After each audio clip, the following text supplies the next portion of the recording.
Tigil ang kapulisan sa rehiyon ng Cordillera sa pagsugpo sa ilegal na droga. Kaya naman sa nagpapatuloy na marijuana eradication sa naturang lugar, matagumpay na sinira ng mga otoridad ang tinatayang 1.2 milyong pisong halaga ng fully grown marijuana plants sa Tinglayan, Kalinga. Tinitiyak naman ng PNP na kanilang ipagpapatuloy ang walang humpay na operasyon upang tuluyang mapuksa ang mga ilegal na aktibidad sa rehiyon. Gayon din ang pagpapanatili ng kaayusan at kaligtasan ng mga mamamayan. Patrolwoman Lizelle Digman sa report.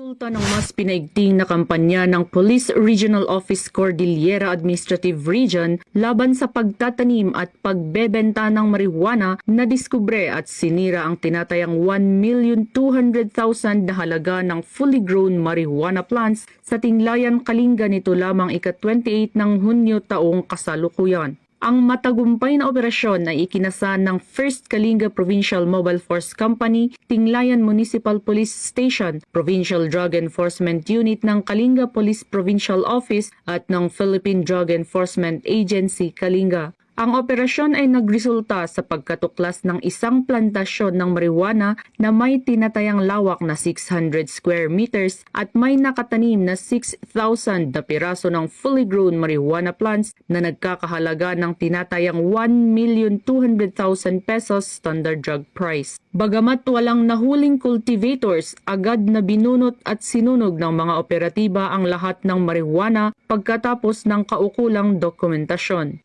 Ang matagumpay na operasyong ito ay nagtatampok sa patuloy na pangako ng mga ahensya ng kapulisan na labanan ang mga ilegal na aktibidad ng droga sa rehiyon Cordillera. Ang pagpuksang ito ng kapulisan ay bilang pagsuporta sa isinusulong ng Pangulong Ferdinand R. Marcos Jr. na whole-of-nation approach na kinakailangan para masugpo ang paglaganap ng ilegal na droga at maging illegal drug-free ang bansa. Mula dito sa Rehiyon Cordillera, ako ang inyong PNN correspondent, Patrolwoman Digman, alagad ng batas, taga-taguyod ng Balitang Pulis.